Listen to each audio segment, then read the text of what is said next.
جو فیسلٹی ہے وہ شروع کیا ہے. مزید ایسے کام آر ان دا ورکس.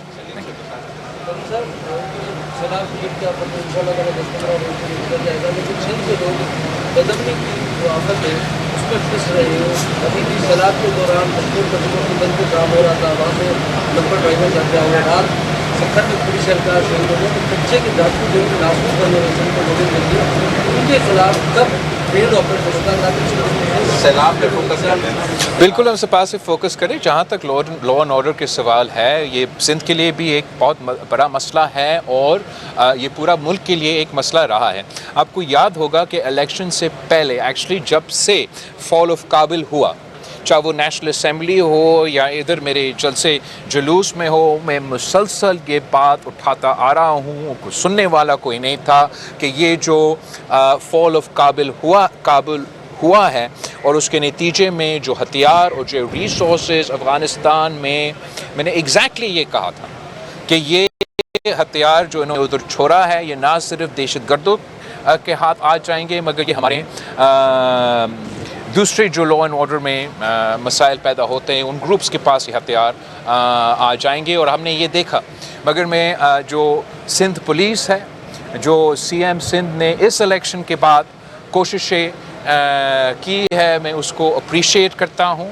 میں سمجھتا ہوں کہ اگر میں انٹرم گورنمنٹ کے کرائم ریٹس کو اور اس وقت کے کرائم ریٹ سے کمپیئر کروں تو کافی فرق آئے ہے, مگر مزید بہتری کی ضرور گنجائش ہے. میں چاہوں گا کہ جو ہم نے لا اینڈ آرڈر پہ قابو کیا تھا انٹرم گورنمنٹ آنے سے پہلے, ہم وہ صورتحال ایک بار پھر واپس لے کر آئیں.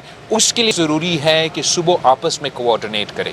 یہ نہیں ہو سکتا ہے کہ ہم کشمور پہ حالات کے ہمارے ہاتھ میں پوری طریقے سے وہ قابو نہیں ہوں گے جب تک رحیم یار خان اور کشمور کے جو انتظامیہ ہیں وہ پورا تعاون کے ساتھ کام کریں. ماضی میں ہم نے یہ کیا ہے اور امید ہے آگے جا کے ایسے ہی ہوگا. میں اس طرف تھا تو جنوبی پنجاب میں بھی ان کے کچے کے ٹیکرز نے بہت بڑا حملہ کیا ہے جس کا ہم مذمت کرتے ہیں. اور آج ہی مجھے ایس پی گھوٹکی بتا رہا تھا کہ ان کے کوآرڈینیشن ہے. اوبویسلی اس وقت جو قدرتی آفت چل رہا ہے, جو سیلاب ہو رہا ہے, تو ہمارا فوکس لوگوں کا جان بچانے پہ ہے. اور جو لا اینڈ آرڈر کے آپریشنز ہوتے ہیں یا دہشت گردوں کا یا ان گروپس کا مقابلہ کرنے کی بات ہے, انشاءاللہ تعالی یہ قدرتی آفت کو گزرنے دیں اور پھر ہم صحیح طریقے سے کر دیں. جس طرح سے سندھ گورنمنٹ بہت اچھا کام کر رہی ہے سیلاب کی صورت ہے, لیکن سوال یہ پیدا ہوتا ہے کہ پیش کی اقدامات نہیں اٹھائے جاتے.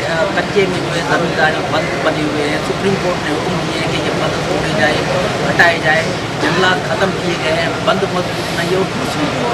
یہاں پہ پل بنائی گئی ہے لاڑکانہ کھیرپور والی, وہاں پہ وہ کنجسٹیڈ ہے. اور اگر خدا نہ خاصا سپر فلڈ آتا ہے تو پھر پانی کا جو دباؤ ہے وہ سکھر اور لاڑکانہ کے درمیان میں رہے گا اور بہت نقصان بھی ہو سکتا ہے. اس لیے پیشگی اقدامات کرنے چاہیے تاکہ حکومت اس طرح کے سیلاب کو منہ دے سکے. اوکے, بہت شکریہ آپ کا سوال کا. جہاں تک کچے میں جو چھوٹے موٹے بندز بھی بنے ہوئے ہیں, ہم تو انوائرمنٹلسٹ بھی ہیں, ہم سمجھتے ہیں کہ درخت ضرور لگائے یہ سب کچھ, لیکن یہ تو میرے سیلاب تو نہیں روکتے.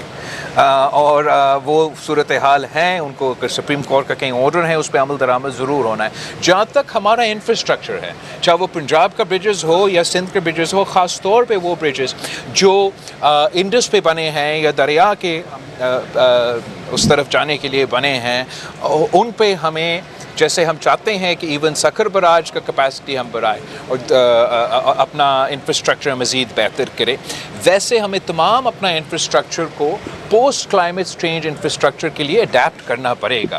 اور اس کے لیے ہمیں اپنا جو پرانے بریجز ہیں ان کو, جیسے جام خان مجھے بتا رہا تھا, ٹائک ٹو ٹائک بنانا پڑے گا. جو نیا ہمارا کشمور کا جو برج بن رہا ہے وہ اسی طریقے سے بن رہا ہے. اور ہم اپنا پرانا infrastructure all the way back to جو سکر براج 1930s میں ہمارا بنا ہے, اس کو ریویو کر رہے ہیں کہ کیسے ہم اپنا وسائل میں رہتے ہوئے ان کو مزید بہتر کر سکتے ہیں.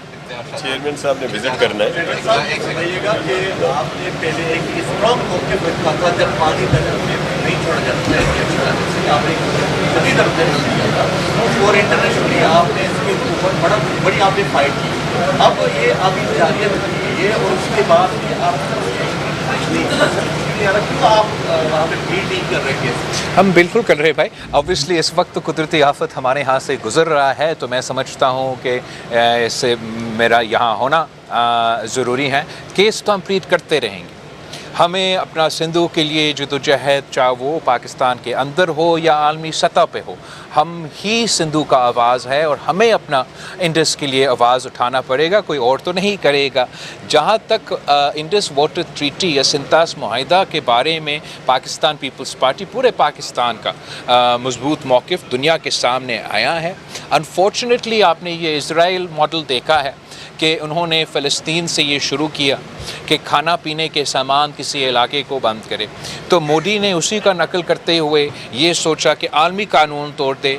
अपना ही किया गया ट्रीटी सिंतास मुआहिदा को तोड़ के वो चाहते ये हैं कि पाकिस्तान के अवाम को, पाकिस्तान के मासूम शहरियों को या सैलाब में डुबा दे या इनको प्यासा छोड़ दे। इसका मुकाबला इंशाअल्लाह ताला हम कर रहे हैं, करते रहेंगे। हम भारत को ये इजाज़त नहीं देंगे।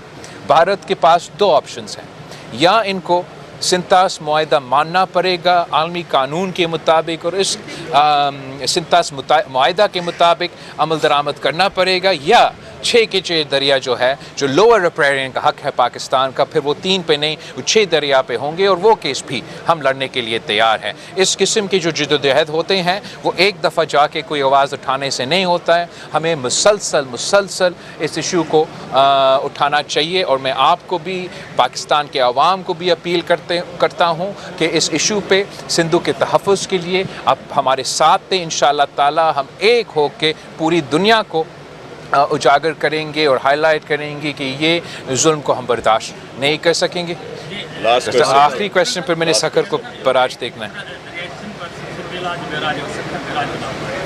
काफ़ी अरसे से बातें चल रही थी कि सखर बराज की जगह मुतबादिल बराज बनाया जाएगा, तो इसकी एफआईआर की आ चुकी है और कमज़ोर भी है। हर आए रोज उसके दरवाजे तब्दील हो रहे हैं, कभी कोई और चीज़ें हो रही हैं। इस पर वर्किंग क्लास की हुकूमत भी चल रही नहीं हो पा रही। तो जहाँ तक सखर बराज को बिल्कुल ही रिप्लेस करने की बात है, ये बहुत ही बड़ा मंसूबा है। जब तक जहाँ ये एक बिल्कुल एक लॉन्ग टर्म ख्वाहिश हो सकता है, जो हम गेट्स रिप्लेस कर रहे हैं, जो ऑटोमाइजेशन हम कर रहे हैं, अभी उन्होंने पूरा दिखाया कि कैसे उन्होंने पहली दफ़ा 1930s के बाद इसको पूरा सील करके जो बेस है हमारा बराज का, उसका भी जायज़ा लिया। इन तमाम एफर्ट्स, तमाम ख्वाहिश ये है कि हम अपना बराज का ना सिर्फ कैपेसिटी हम चाहेंगे कि वो हम उसकी तरफ भरे और वो बढ़ाए, मगर इसका लाइफ हम बढ़ाए। और इस वक्त जो इक़दामात सिंध हुकूमत ने उठाए हैं, उस जो एनालिसिस किए गए हैं, जो कंसल्टेंट्स ने इस पूरा देख के हमें एनालिसिस दिया है, उन्होंने हमें बताया है कि इन इक़दामात की वजह हमने अपना लाइफ लॉन्जेविटी इसका बढ़ाया है। मज़ीद 30 साल बाद हमने क्या करना है, या उस 30 साल के लिए हमने क्या तैयारी करना है, वो ज़रूर ऑब्वियसली कोई अकेला सूबाई हुकूमत नहीं कर सकेगा। हमें मिल के वफाकी हुकूमत के साथ मिल के ऐसा बड़ा मंसूबा लेकर आना पड़ेगा। लेकिन मैं कॉन्फिडेंट हूँ कि इस स्ट्रक्चर पे जो काम हुआ है, इंशाअल्लाह ताला जो आने वाले सैलाब है, इसको हम बड़ा आसानी के साथ इसका मुकाबला करेंगे। एक बात मुझसे रह गया जो मैं चाहूँगा कि मैं आखिर पॉइंट कह के वाइंड अप करूँ कि आपने इंटरनेशनल का बात किया। There are different phases for rescue and relief. एक होता है रेस्क्यू, फिर होता है रिलीफ, फिर होता है रिकन्स्ट्रक्शन। तो इस वक्त हम रेस्क्यू में भी है और रिलीफ में भी हैं। तो मैंने कल भी रिक्वेस्ट किया, आज भी रिक्वेस्ट करना चाहूँगा कि आलमी सतह पर जो पाकिस्तान ने अपील करना है, यूनाइटेड नेशंस की प्लेटफॉर्म के थ्रू जो क्राइसिस अपील करना है, जो हमने पिछली दफ़ा किया, हमने ना सिर्फ रिकन्स्ट्रक्शन के लिए किया मगर रिलीफ के तौर पे किया, वो भी उस पर बेनज़ीर इनकम सपोर्ट प्रोग्राम का स्टाइपेंड का ताक़ीर है। और वो अपील भी मैं समझता हूँ कि शुरू दिन से होना चाहिए था, और अगर तब नहीं तो आज भी फॉरेन ऑफिस और इस पे काम करना चाहिए। और इंटरनेशनली अपील का अगर हम मदद मांगेंगे तो मदद वो पहुंचेंगे, मदद नहीं मांगेंगे तो उस अंदाज से और उस तरीके से वो मदद नहीं। आपको बहुत शुक्रिया, बट मैंने आपको सफारतकारी दी गई, क्लाइमेट चेंज के लिए प्राइम मिनिस्टर ने कई मरतबा अपील की है, लेकिन सर आ जाए सर। तो आप समझते हैं कि इस मसले में ये जिम्मेदारी आपको देखो क्लाइमेट चेंज भी एक लॉन्ग टर्म इनिंग्स हमें खेलना पड़ता है, जाना है वहाँ पे जंगलात काटे जा रहे हैं सर